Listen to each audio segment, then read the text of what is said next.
Secretary, I've noticed in several cabinet offices that little silver calendar thing there. Can you explain that? Yes, this was given by President Kennedy. On the calendar are engraved the dates October 16, 17, 18, 19, 20, 21, 22, 23, 24, 25, 26, 27, and finally 28 were the dates when we literally looked down the gun barrel into nuclear war.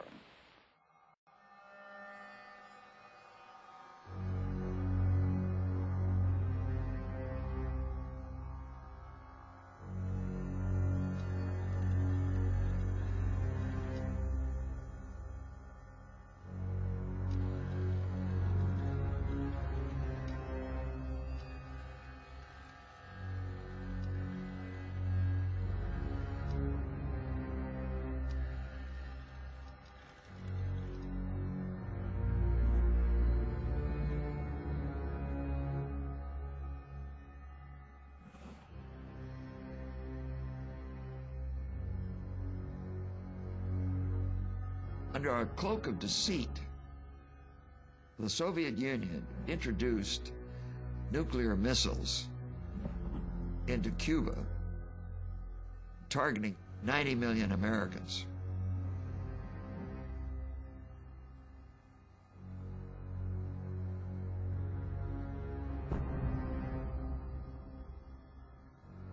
The CIA said the warheads had not been delivered yet. They thought 20 were coming on a ship named the Poltava.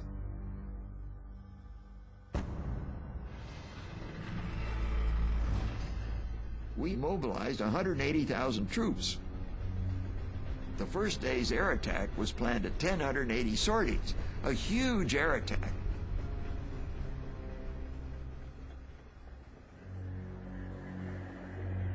The next 24 hours, what is it we need to do? We need to do two kinds of things. First, we need to develop a specific strike plan. Second thing we have to do is to consider the consequences.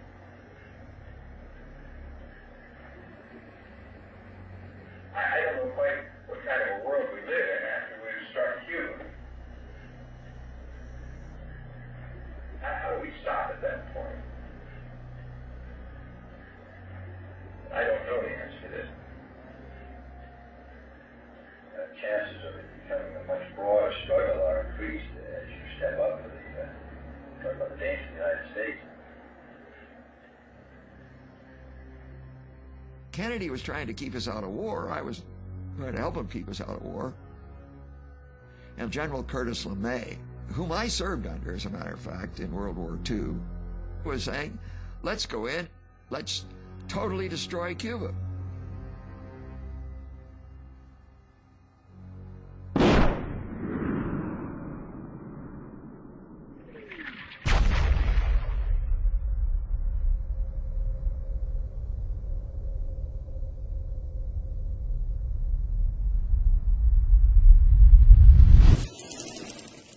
On that critical Saturday, October 27th, we had two Khrushchev messages in front of us. One had come in Friday night, and it had been dictated by a man who was either drunk or under tremendous stress. Basically, he said, if you'll guarantee you won't invade Cuba, we'll take the missiles out. Then, before we could respond, we had a second message that had been dictated by a bunch of hardliners. And it said, in effect, if you attack, we're prepared to confront you with masses of military power. So what to do? We had this, I'll call it the soft message and the hard message. At the elbow of President Kennedy was Tommy Thompson, former U.S. ambassador to Moscow. He and Jane, his wife, had literally lived with Khrushchev and his wife upon occasion. Tommy Thompson said, Mr. President, I urge you to respond to the soft message. The president said to Tommy, we can't do that. It'll get us nowhere. Tommy said, Mr. President, you're wrong. Now that takes a lot of guts. We're not going to get these weapons out of Cuba probably anyway.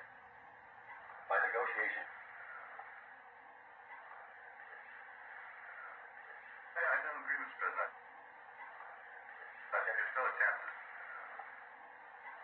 Get back down. The important thing for Khrushchev seems to me is to be able to say, I saved Cuba, I stopped an invasion. In Thompson's mind was this thought: Khrushchev's gotten himself in a hell of a fix. He would then think to himself, my God, if I can get out of this with a deal that I can say to the Russian people, Kennedy was going to destroy Castro, and I prevented it. Thompson, knowing Khrushchev as he did, thought Khrushchev will accept that. And Thompson was right. That's what I call empathy.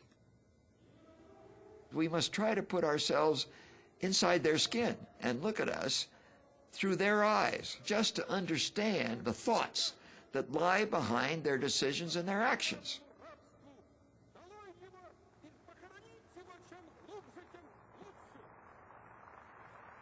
Khrushchev's advisors were saying, there can be no deal unless you somewhat reduce the pressure on us when you ask us to reduce the pressure on you. Also, we had attempted to invade Cuba. Well, with the Bay of Pigs, that undoubtedly influenced their thinking. I think that's correct. But more importantly, from a Cuban and a Russian point of view, they knew what, in a sense, I really didn't know. We had attempted to assassinate Castro under Eisenhower and under Kennedy and later under Johnson. And in addition to that, major voices in the U.S. were calling for invasion.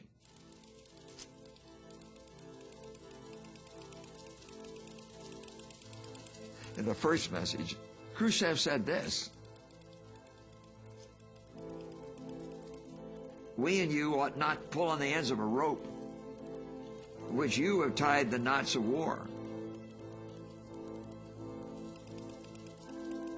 because the more the two of us pull, the tighter the knot will be tied. And then it will be necessary to cut that knot. And what that would mean is not for me to explain to you.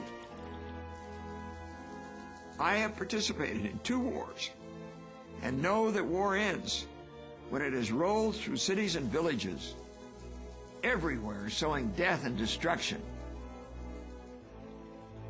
For such is the logic of war. If people do not display wisdom, they will clash like blind moles, and then mutual annihilation will commence.